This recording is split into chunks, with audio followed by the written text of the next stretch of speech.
Hello, this is Kyler coming to you live in Intuitive Momentum Fitness. Today we're talking about the mindset in our approach to fitness, and that is gradual momentum building toward goals while being extremely mindful of self-care. So the whole point of all of this is that usually as empaths, as people who have experienced trauma, as people that are highly sensitive, who are hypervigilant, who are still in recovery mode, we are already being taxed, overwhelmed, inundated, drained in all of the areas that we're functioning in.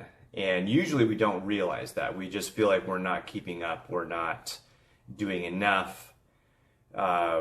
We are not having the impact that we want to have, and not reaching the goals that we have for ourselves, or for maybe goals that others have for us, whether it's an employer or spouse or a parent or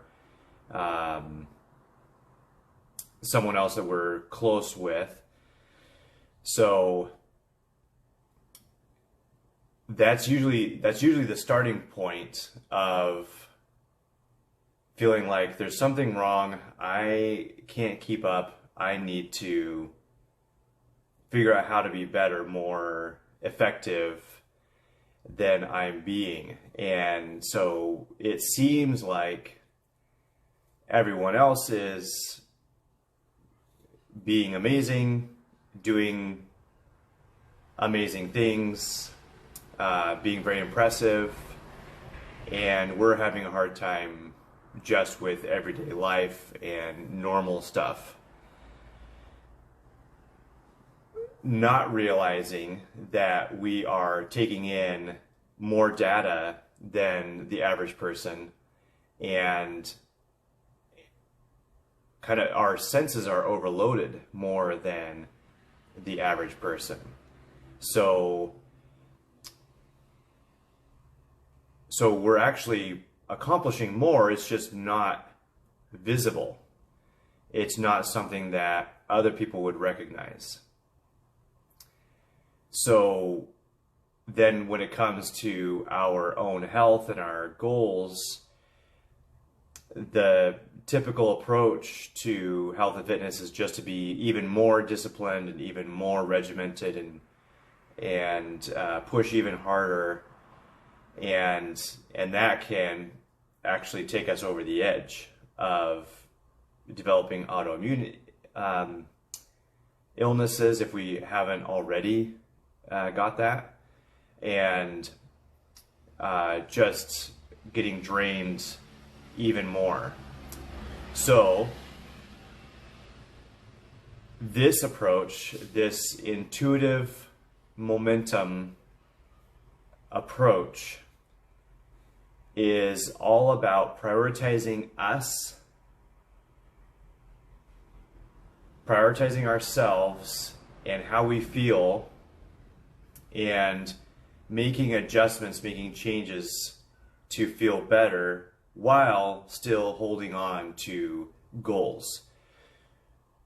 A lot of the conversation around realistic fitness or realistic body image or realistic health aspirations is kind of about, it feels like to me, giving up on trying to be extremely healthy or extremely fit or extremely having an amazing physique or whatever, and dismissing all of that as unrealistic. And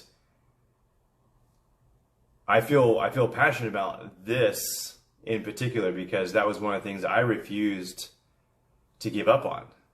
I had terrible health. If I was working out consistently, I got weaker and smaller. I seemed, allergic to most everything, and my weak immune system made me susceptible to anything that was going around. And so I was constantly sick. I never had the one winter cold. It was like 3 or 4 or 5. And but I refused to believe that was just how my life was going to be. I had to believe that there was something I could do about it. There was something, a better reality that I could experience. And so I just insisted that was true, and kept looking for whatever might be the missing puzzle pieces to help me figure out my health and improve my health. And so in yesterday's post, I shared the original 10 powerful habits of deep breathing, because if you get more oxygen, then your body is being supplied with more life. Oxygen equals life, and so the deeper you breathe, the more often you breathe deeply, the more cells in your body are getting life-giving oxygen. Drinking water. I've been learning a lot recently about the importance of electrolytes in retaining the water that you drink, which is a huge factor in hydration. So drinking water and electrolytes, relaxation practices, more of self-soothing practices. How do you soothe your nervous system? How do you calm an activated nervous system, which if you've experienced any trauma, your nervous system is going to be hyperactive just every day on an ongoing basis. So learning how to soothe yourself is massive. Restful sleep routines, eating real food, getting nutrients in, mindful stretching, movement, lifting heavy things as the primary way of building up the organ of longevity, which is your muscle, self-compassion, and practicing gratitude. So these are powerful health habits that are fairly simple, if in a gradual, simple way. And these are the habits that are going to bring greater health. And at the same time, we have to be mindful of our needs and our self-care at the moment. So I was always very ambitious. That was one of the reasons I ended up not tolerating the control that my dad had over me. It took me a long time, but I had all these dreams throughout my childhood, and wanted to finally be free to pursue them. And so at 22, I started that journey. But I was also like, I didn't even know. It probably would have been too overwhelming for me to know everything that was going on, because I didn't know at 22 that I had hypothyroid, hyperhidrenia, Epstein-Barr virus. And I wouldn't know for another maybe 17 years that I was dealing with complex PTSD. 22 years of developing complex PTSD. So I had a lot that I was juggling, and yet I was only thinking, wait, I'm way behind. Like, if I had been allowed, let alone encouraged, I would have had a bachelor's degree by now. I was just getting started, just choosing my freedom in order to live my life, and yet I was thinking I got to catch up to where I would have been if I had been free or encouraged this whole time. So so I was putting even more pressure on myself than I needed to, and I was also experiencing more pressure with my health issues and recovery issues than I even knew about. So there was a lot going on, and all I knew was that I was struggling to keep up. And so I was still dealing with the fatigue. That didn't change for quite a while. So I didn't experience a normal amount of energy until I was 27 and a half. So five and a half years after choosing to join the Marines, and 4.5 years after getting back from the Marines, being completely drained and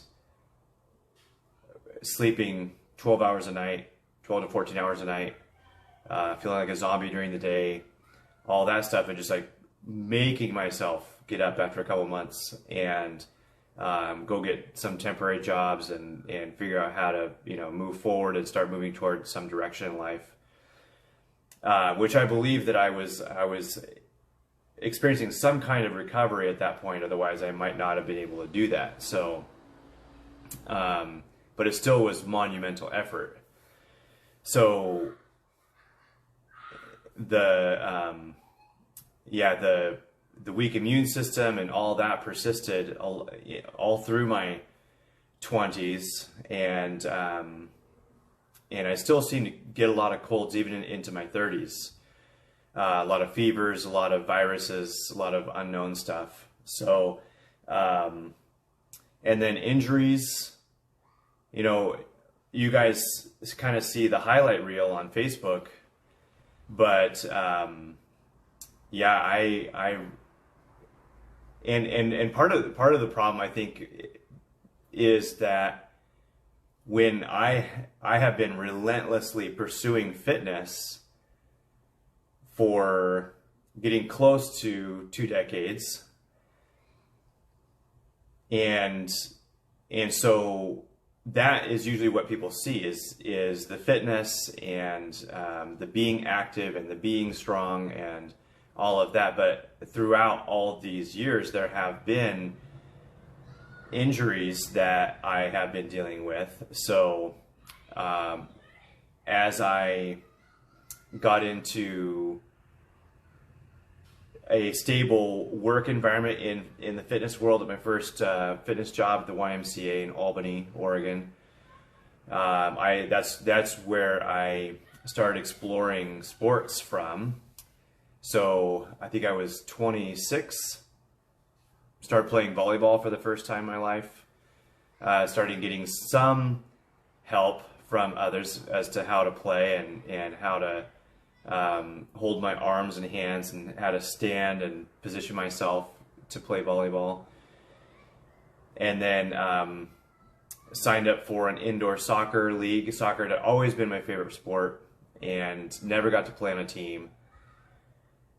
And so signed up for the house team at the indoor sports park in Corvallis, and started playing soccer, and I was like completely winded. I hadn't been able to do a lot of cardio because cardio drained me faster than anything else did.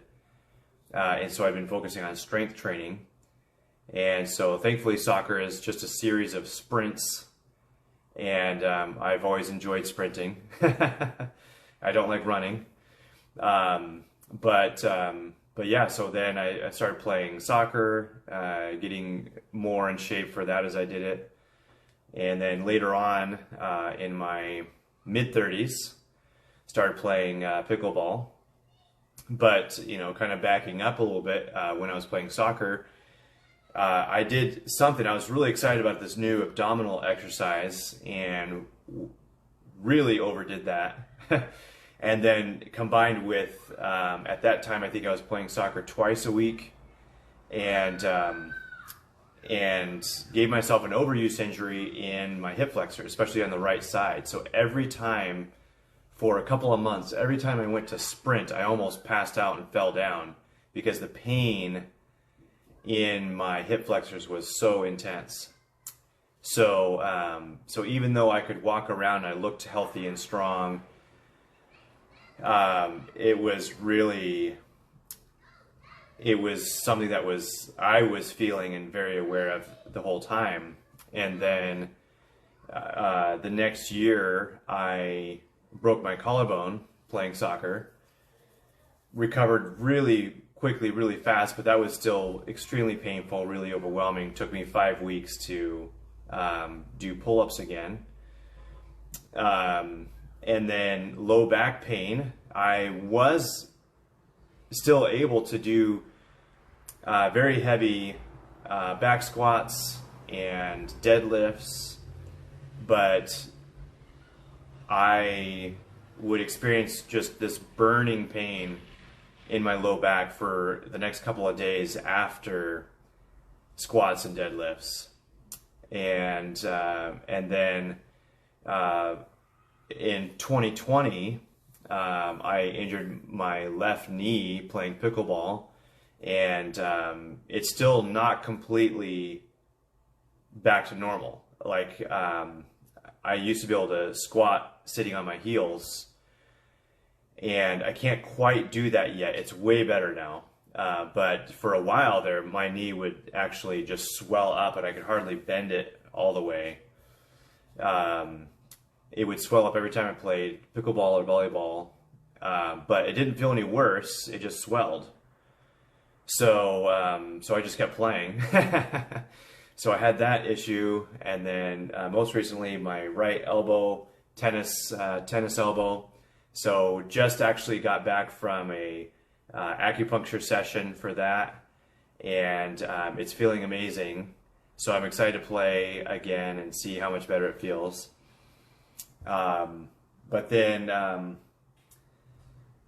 about a month ago, I dropped the 90-pound dumbbell on my right side, and it was very interesting because the week before I'd done a massive set with the 90-pound dumbbells, and I've been doing chest press with 90-pound dumbbells, working up to 90-pound dumbbells for many years. So it was just kind of a weird off day where I wasn't like paying attention to the fact that I didn't feel 100% that day. So I was like just going to push through and do it, and I couldn't get balance on this side and dropped the 90-pound dumbbell on my ribs. So still feel that a little bit. I've got pretty good range of motion, mostly full functionality. I've been pressing up to the 80-pound dumbbells, but not the 90s yet, just to let that recover. So all that to say, I have been focused on returning to health, and I think that, you know, it's easy to feel like when you're struggling with a certain aspect of health or an injury or something, then a lot of times people think, okay, when will I be better? When will I be, you know, finished recovering and actually just be healthy? And I'm not sure that we are ever healthy. And I can't remember who there's a famous football player that said, in reality, we're never at 100%. And I forget who said that, but yeah, and I don't think that's the problem. The body is amazing. It's made to heal. It's made to recover. And so this way of life is all about just doing the self-care, prioritizing ourselves, and caring for ourselves in the way that we need, as we need it, continuously. So having goals, maintaining equilibrium, self-care, and monitoring the healing process all at the same time. Just kind of like, it's the guy that spins the plates on the sticks, and he kind of goes back and forth and keeps each plate up to speed. And that's how it is. It's not a massive 6-week, 8-week, 12-week transformation and then you're different and you're better and it's, that's all done. It's an ongoing process, a never-ending process of self-care and self-love. So at various times I'm constantly doing things like one of the reasons I think that I do so well with massage therapy, and a lot of massage therapists don't last past 5 years, because I don't think they're doing the self-care that they need to do. And I don't always get the massages that I need, but I am always working out. I am always stretching and moving and foam rolling and doing self-massage and staying active and keeping the blood moving and all of that. So, and then doing acupuncture and chiropractic appointments and all the things that I need to do as I need to do it to take care of myself and to keep moving toward health. And my motivation is my old man self. I basically missed out on what it is like to have a healthy, energetic childhood, strong childhood, and I'm not going to miss out on any more of life. And I feel like some people kind of have the attitude that they pushed themselves enough in childhood, or they accomplished enough in childhood, and so they're okay with, resigning to old age and allowing that to take them over. But I'm not. And everything that I do in my fitness is all about the long term, the longevity of my life. How am I going to be the most functional, the most energetic, the strongest old man that I can be for as long as possible, for however long that I need to be here.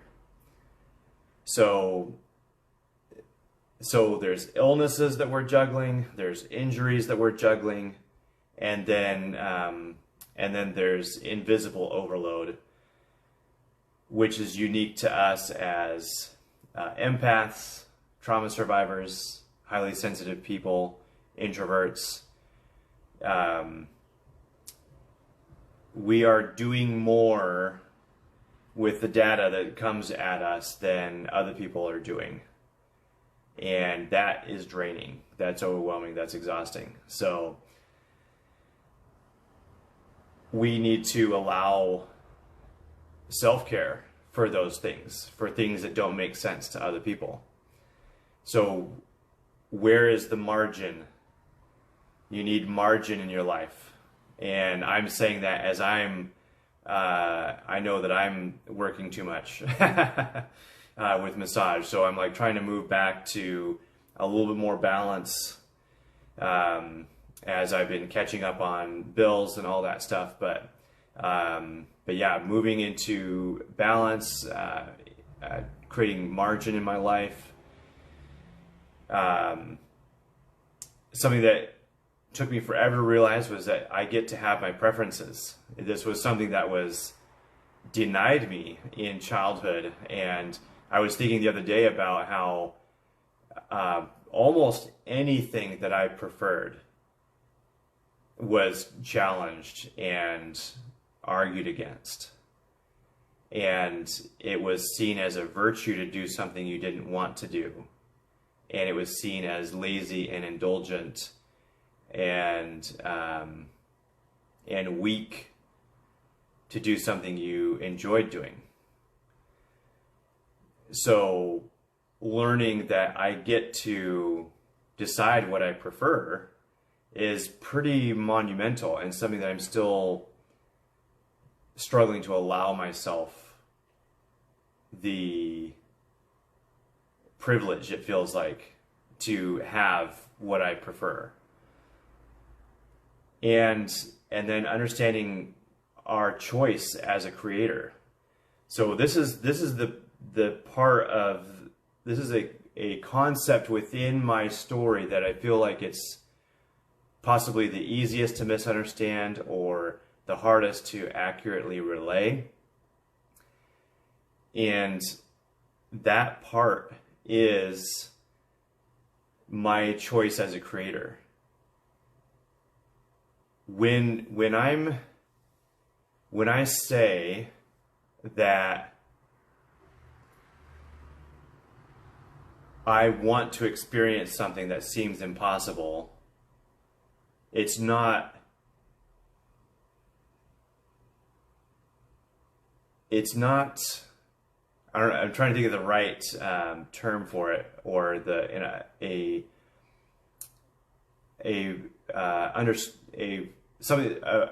term that will convey my meaning most accurately. But some people think of that as woo-woo, or I had somebody recently kind of get mad at me for posting that I believe that life is amazing. It was something like, life is amazing and I choose that everything works out for me the way I want it to, or something like that. And I was, you know, when I posted that, I was in a moment where I was struggling to believe it. And I was trying to boost my own hope for good things to come.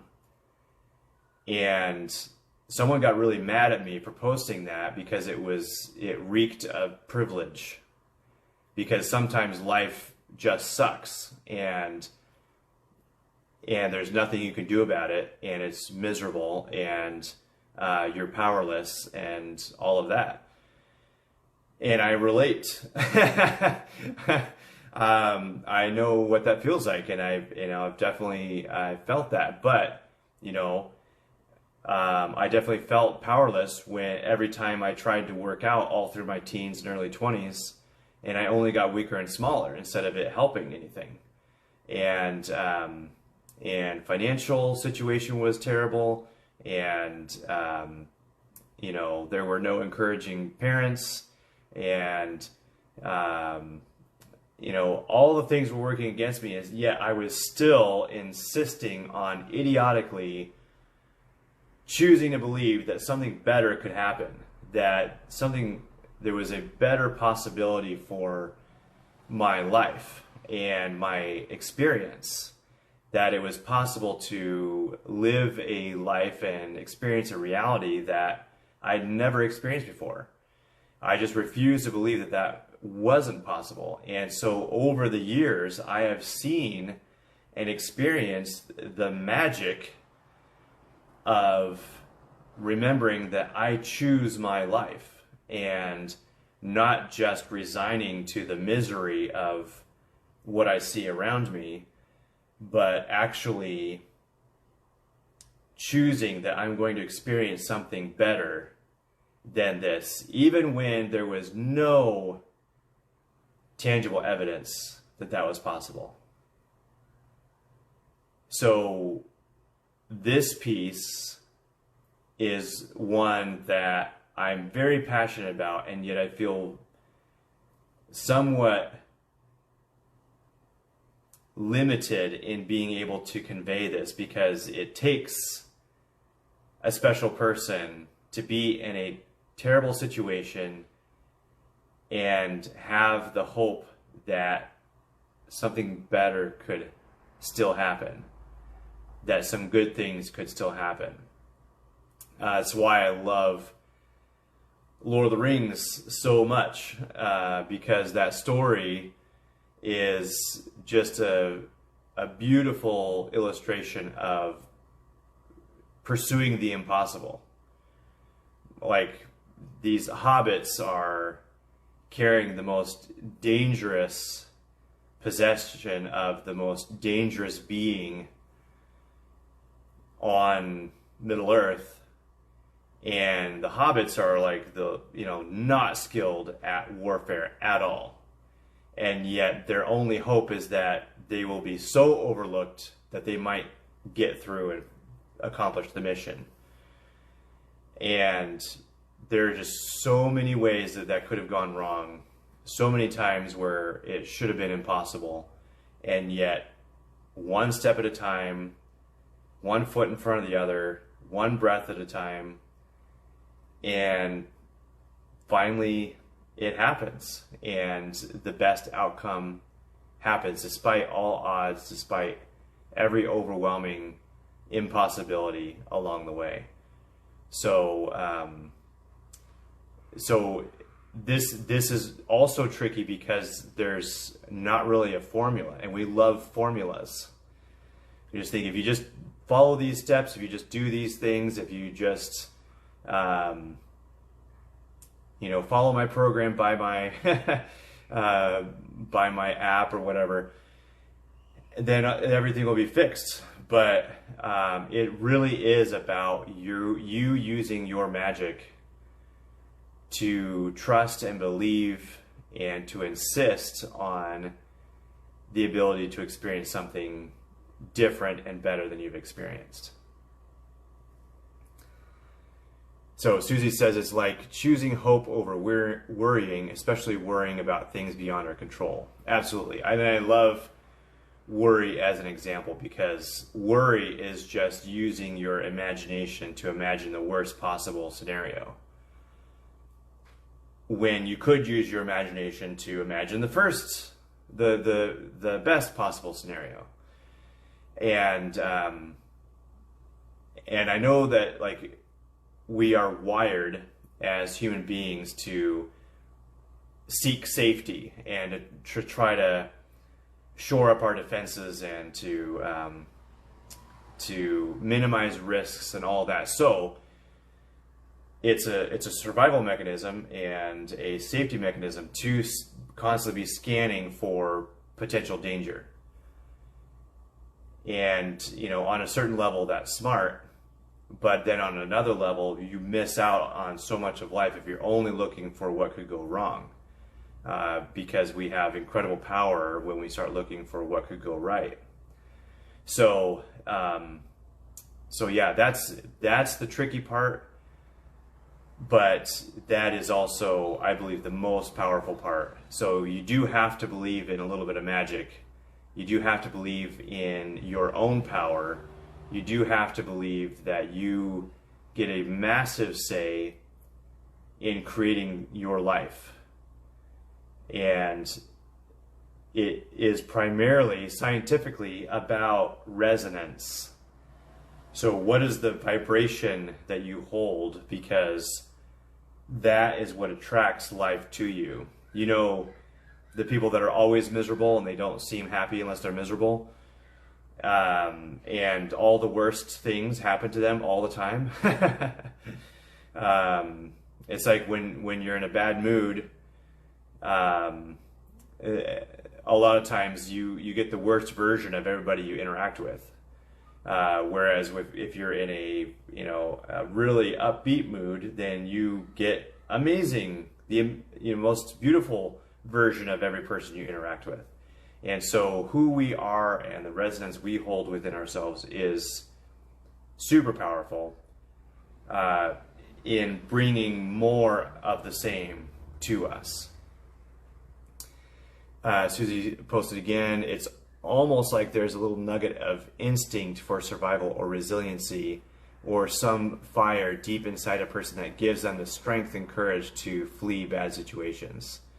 Yeah, so it is kind of a superpower to be that aware, to be in tune with what's happening and have the defenses up.